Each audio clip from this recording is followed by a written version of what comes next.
হেই viewers, আসসালামু আলাইকুম। আজ অনেক দিন পর আপনাদের সামনে আবারও হাজির হয়ে গেলাম আমার পছন্দের একটি রেসিপি নিয়ে।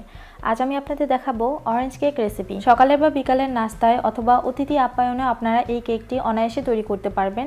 অল্প সময়েই তৈরি করা যায় আর খুবই মজার এই কেকটি। তাহলে চলুন এখন দেখে নিই।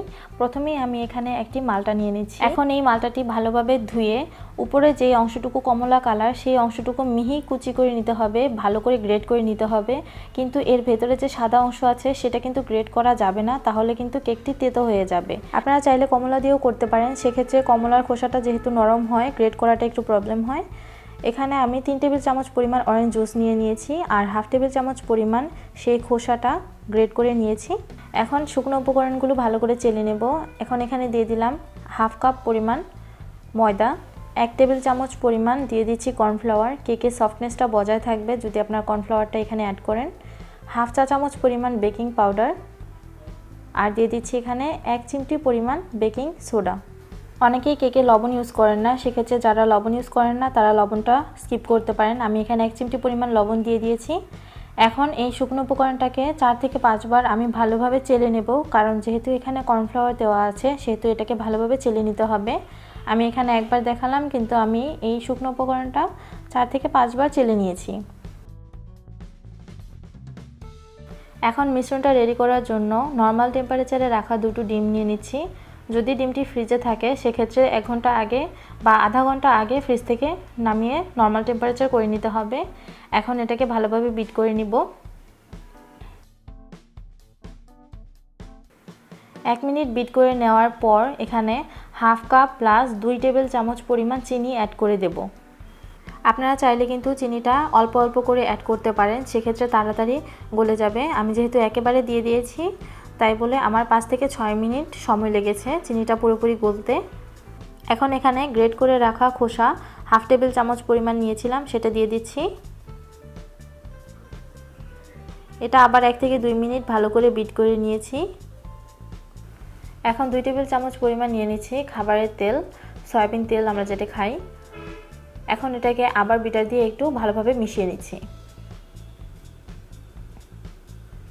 মেশানো হয়ে গিয়েছে। এখন একটি স্প্যাচুলার সাহায্যে শুকনো উপকরণগুলো অল্প অল্প করে মিক্স করে নেব। আপনারা যারা বেকারি স্টাইলে পাউন্ড কেক বাড়িতে বানিয়ে খেতে পছন্দ করেন তারা প্লিজ এই রেসিপিটি ফলো করে একবার হলেও বানাবেন, তাহলে বুঝতে পারবেন যে এটি আসলে কতটা মজাদার। অনেক বেশি মজার এই কেকটি, আমার খুবই পছন্দের এই রেসিপিটি। এভাবে আস্তে আস্তে শুকনো উপকরণগুলো সবগুলো দেওয়া হয়ে গেলে এখানে অরেঞ্জ জুস আমি অল্প অল্প করে অ্যাড করে দিব। এভাবে অরেঞ্জ জুসটুকু অল্প অল্প করে অ্যাড করে ভালোভাবে মিশিয়ে নিচ্ছি। আপনারা যদি বাড়িতে ট্রাই করে থাকেন তাহলে কিন্তু অবশ্যই আমাকে কমেন্ট বক্সে ইনফর্ম করবেন যে আপনাদের কাছেও কেমন লেগেছে। মিশ্রণটি মোটামুটি রেডি হয়ে গিয়েছে। এখন এখানে অরেঞ্জ এসেন্স ইউজ করব।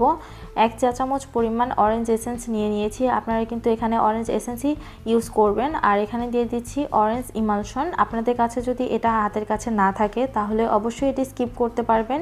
এই অরেঞ্জ ইমালশন অ্যাড না করলে যে টেস্টের কোনো ডিফারেন্স হবে সেটা কিন্তু না। আমি হাতের কাছে ছিল যার জন্য আমি এখানে 1 চা চামচ পরিমাণ দিয়ে দিয়েছি। আপনাদের হাতের কাছে না থাকলে অবশ্যই এটিকে স্কিপ করবেন।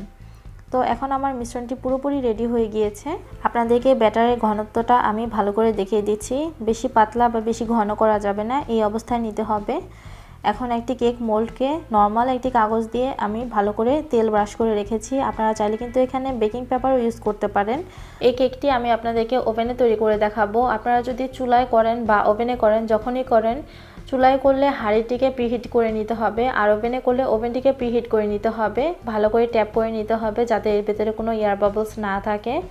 আমি ওভেনটিকে 180 ডিগ্রি সেন্টিগ্রেডে 10 মিনিটের জন্য প্রিহিট করে নিয়েছি।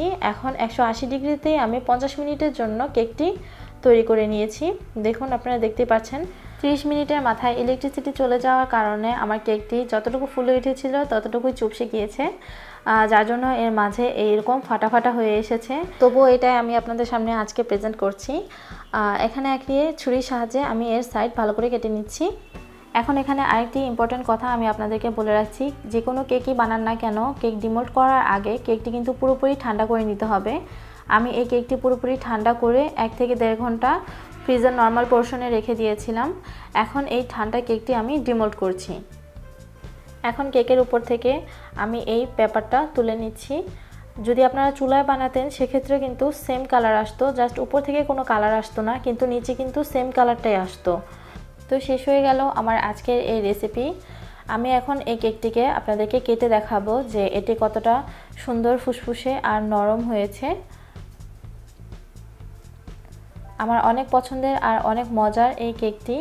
আমি আশা করব আপনারাও বাড়িতে একবার হলেও ট্রাই করবেন আর আমাকে অবশ্যই ইনফর্ম করবেন যে আপনাদের কাছেও কেমন লেগেছে। কমেন্ট বক্সে আমি আপনাদের সুন্দর সুন্দর কমেন্টের জন্য অপেক্ষা করব।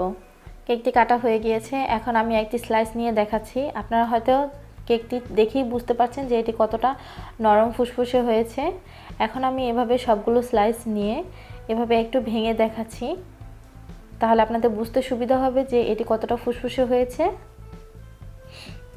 আশা করছি আমার আজকের এই রেসিপিটি আপনাদের কাছে ভালো লেগেছে, আর ভালো লাগলে প্লিজ আমার চ্যানেলটি সাবস্ক্রাইব করে আমার পাশেই থাকবেন।